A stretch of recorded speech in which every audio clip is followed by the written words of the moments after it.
If you've clicked on this video, chances are you have your own view of what constitutes Radiohead's best album. Perhaps you're an OK Computer enthusiast, convinced that that album's dystopian worldview illustrated the band at their caustic best, or perhaps you're more inclined to vouch for Kid A or Amnesiac if you preferred the band's more cerebral and experimental output. You could even be one of those rare acolytes who plumps for the band's debut, Pablo Honey. Okay, I was just kidding on that one. No one thinks that Pablo Honey is Radiohead's best record. Whatever your view of what is the band's best full length, however, it's hard to overstate the importance of Radiohead's second album, The Bends, in their back catalogue. It was on this album that the group truly entered the esteemed top tier of rock acts, shedding their skin as art house ingenues and emerging as a band with a full arsenal of stadium-ready songs that would set them on a new artistic path, one that would see them becoming one of the most interesting and influential bands probably ever. This is the story of The Bends, Radiohead's electrifying and emotionally charged second record. When Radiohead first met at Abingdon School in Oxfordshire in the early 1980s, it's probably fair to say that none of the band members could have predicted they'd still be playing in that same band with the exact same lineup decades later. They formed, after all, as a collection of teenage misfits who bonded over a love of music and a shared frustration with the school's arch-oppressive atmosphere. Comprised of Ed O'Brien on guitar, drummer Phil Selway, bassist Colin and his younger brother Johnny Greenwood, and a promising music obsessive called Thom Yorke, the band would call themselves On a Friday, so called because, well, that was the anointed day that the group would get together in the school's music room and jam. Though the band would be put on ice as most of the members finished school and went on to university, the five would soon get back together and continue jamming after graduating. It wasn't long before there was interest in the group from record labels, and in 1991, On a Friday would sign to EMI and change their name to Radiohead, after the name of a Talking Heads deep cut. In May 1992, the band would release their first EP, Drill, which straight out of the gate showed vocalist Thom Yorke's knack for writing catchy pop-inflected tunes that subtly concealed lyrics that told of a callous self-loathing. In the song Thinking About You, Yorke sings over a breezy electric guitar backing, "Been thinking about you and there's no rest. I still love you, still see you in bed. But I'm playing with myself and what do you care? When the other men are far, far better." If that sounded like a track predestined to one day become a kind of anthem for loners and misfits, it would have nothing on the band's huge hit single from their debut record, Pablo Honey, which the band released in February 1993. On that album, where the instrumentals often sounded like the band doing their best impression of a jangly college rock band, Yorke would again sing songs that nakedly revealed a troubled soul at the centre of that record. On the song Prove Yourself, Yorke appears doom-laden and exasperated as he sings, "I want to breathe, I want to grow. I'd say I want it, but I don't know how. I work, I bleed, I beg, I pray, and I'm better off dead." But it was on the huge hit single Creep where Yorke would cement the band's reputation as poster boys of the young and dejected. On the song, Yorke paints a picture of a male figure, spurned or ignored by the subject of his desires, who seems impervious to his affections. He sings, "I don't care if it hurts, I want to have control. I want a perfect body, I want a perfect soul.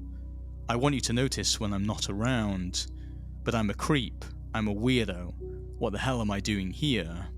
The song was an instant but unexpected hit for the band, turning heads in the US especially, where Creep soon lavished the band with constant radio airplay and public appearances. The only problem was that Radiohead soon came to hate the fact that that one song essentially defined them.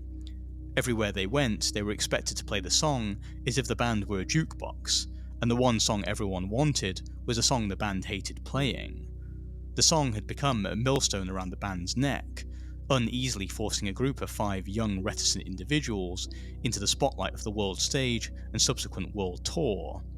It wasn't long before the downsides of the band's stratospheric rise started to seep in. Of the impact of the epic, acrimonious world tour that followed the release of Pablo Honey, Yorke would say, "We probably toured for too long. We weren't talking to each other anymore. We'd been going for over 2 years on the strength of one song. I just didn't feel good about the state of the band." Radiohead was in disarray, and what's more, the record label were keen for the group to produce another Creep, to capitalise on the crazed level of interest in the band. At the start of 1994, after a period of rest following the band's international excursions, Radiohead would regroup in London to begin work on their second record. It would be an album with a much clearer vision than its predecessor, and a beefed up yet bruised sound. It would be a major turning point for the band. From the outset, Radiohead resolved to make the Bends much more moulded in their own image. They wanted full creative control, which started with the band selecting their own producer in the form of John Leckie. Leckie had worked with a whole dizzying range of legendary artists, such as George Harrison and Pink Floyd, but it was for his production work for the Manchester Post-Punk's magazine that Radiohead wanted to work with Leckie. Despite the band getting their way creatively, however, there was still a deep sense of unease within Radiohead with the place they had come to occupy in the music scene. As such, the same themes of disintegration and dislocation that the band had trialled on their debut would come to the fore on the Bends. On the single My Iron Lung, Yorke seems to directly reference the success of their previous single Creep, and how it became a dead weight the band had to carry, hating the song but continually having to perform it. He sings in a sarcastic and lamenting tone about the constraining nature of the music industry, and likens Creep to an iron lung, a medical respirator that helps patients to breathe when their lungs are failing. On the song, he sings, This is our new song, just like the last one. A total waste of time, my iron lung. Yorke seems to be saying that their massive single Creep was the band's own form of an iron lung, something that had given them life, but was also restricting them from creating in the manner they wanted to. Like monkeys, they were expected to perform their simian sequence on demand, surrounded by the prying eyes of the music industry and music press. On the album's title track, Yorke would explore similar sentiments of alienation. In the Bends, Yorke would sing, Where do we go from here? The words are coming out all weird. Where are you now when I need you? Alone on an aeroplane, falling asleep against the window pane. Yorke paints a picture of a lonely individual, perhaps himself, in transit between shows on a draining world tour. Cut adrift from the world he knows, this character feels alone and unable to communicate with others. In the chorus of the song, he continues, Baby's got the bends, we don't have any real friends. Yorke's reference to the bends, the common term for the decompression sickness that divers can experience if they surface from water too quickly, seems to be a reference to fame more generally. Yorke seems to be saying that fame itself was like some kind of murky other world that the band was struggling to come to terms with. Like decompression sickness itself, it was having deleterious physical and mental health effects on the band, inducing a sense of isolation. Though Yorke has latterly decried the song, saying that he was just piecing together his lyrics unthinkingly, it's hard to deny the feeling of detachment one seems to get from the song. On another of the album's singles, Just, Yorke would again sing about someone at odds with the world and the idea of willful self-destruction. In the chorus of the song, Yorke sings, You do it to yourself, you do. And that's what really hurts, is that you do it to yourself, just you and no one else. You do it to yourself. Yorke again seems to be singing about someone ostracised by the world, but the fault is with the song's protagonist, no one else. He does it to himself. On the song, the band were trying to complement Yorke's lyrical themes by exploring more subtle sonic dynamics. The opening guitar riff was guitarist Jonny Greenwood's personal tribute to the magazine song Shot by Both Sides. Like that song, Greenwood gradually plays octaves ascending up the guitar neck, mimicking the sound of a rising tension. It seemed to be the sonic representation of Yorke's lyrics, a skin-crawling feeling of unbearable paranoia or self-disgust. In fact, across the album, the band were playing with sonic textures in a more sophisticated way. Whereas on Pablo Honey, Radiohead's three guitarists would play similar parts, on the Bends there would be a more thoughtful exploration of how each instrument could serve the song. Guitarist Ed O'Brien would say, We were very aware of something on the Bends that we weren't aware of on Pablo Honey. If it sounded really great with Thom playing acoustic with Phil and Colin, what was the point in trying to add something more? You can hear that approach quite clearly on a song like Fake Plastic Trees, which for the first half of the song is largely acoustic guitar and keyboards, with Yorke's plaintive vocal on top.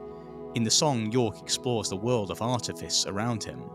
He sings, a green plastic watering can for a fake Chinese rubber plant, in a fake plastic earth that she bought from a rubber man. Yorke paints a picture of a synthetic world in which nothing is genuine or authentic. It seems to be Yorke's comment on the encroaching sense of consumerism that a capitalist economy was ushering in, a bogus manufactured world in which even emotions were mere replicas of the real thing. In the chorus of the song, Yorke makes clear the effect that this was having on his own psyche. He sings simply, "It wears me out." Indeed, though much of the album was lathered in lyrical themes of personal misgivings and self-doubt, it was clear that much of Yorke's grievances were a result of the world around him. On the album opener Planet Telex, Yorke would simply sing, "All of the rules, but still, everything is broken." Yorke was observing a world where lawlessness seemed to reign. Despite the outward appearance of order and logic, still he observed that wars were raging globally, people sold their souls to work in deadening jobs, and miscommunication seemed rife. As almost an illustration of this sense of chaos, Yorke wrote the song Sulk, in response to the Hungerford massacre of 1987, a spree shooting in the UK in which a man shot and killed 16 people at random. The effect on Yorke was soul-destroying. In the song he sings, "I try to behave, but it eats me alive, so I declare a holiday, fall asleep, drift away." In a world in which nothing is a given, and everything can be destroyed within a moment's notice, Yorke seems to be asking what more can one hope for, but to slowly drift away from wretched civilization. Of course, it's on the album's final track, Street Spirit, that the record's sense of bleakness is most realised. On that song, over a series of arpeggiated guitar chords, Yorke again sings of a sense of stifling suffering, brought on by a world bearing down on him. He sings, "This machine will not communicate, these thoughts and the strain I am under." Once again, despite advances in technology and communications, Yorke feels himself beset by the crushing nature of the world. Yorke had just read the 1991 novel The Famished Road by Ben Okri, in which a young spirit child finds himself caught between multiple worlds. The book's underlying uneasiness depicting an individual not fully here nor there perhaps struck a chord with Yorke, who was stuck between the real world and the world of celebrity that the band's career had brought him. But in Street Spirit, the world of celebrity is one of such dystopian darkness, it becomes almost frightening to behold. He sings, "Cracked eggs, dead birds, scream as they fight for life. I can feel death, can see its beady eyes." Despite the song's heavy themes, in an interview with Mojo magazine, Yorke would say, "I'll never forget the moment we captured Street Spirit. That stands out for me. The whole reason to be doing this is to arrive at those moments. We spent a day going round in circles until I was thinking, this is never going to happen. Then suddenly something happened, and I was transported to a place that I'd been willing myself to be in for months on end. I'd finally made the transition." That song then had a galvanizing effect on Yorke. It felt like the song was coming through him. Whatever its origin, it's Radiohead at their most sober and austere, a foretelling of the darkness of the contemporary world, and an indicator of how much more political the band would become on future records.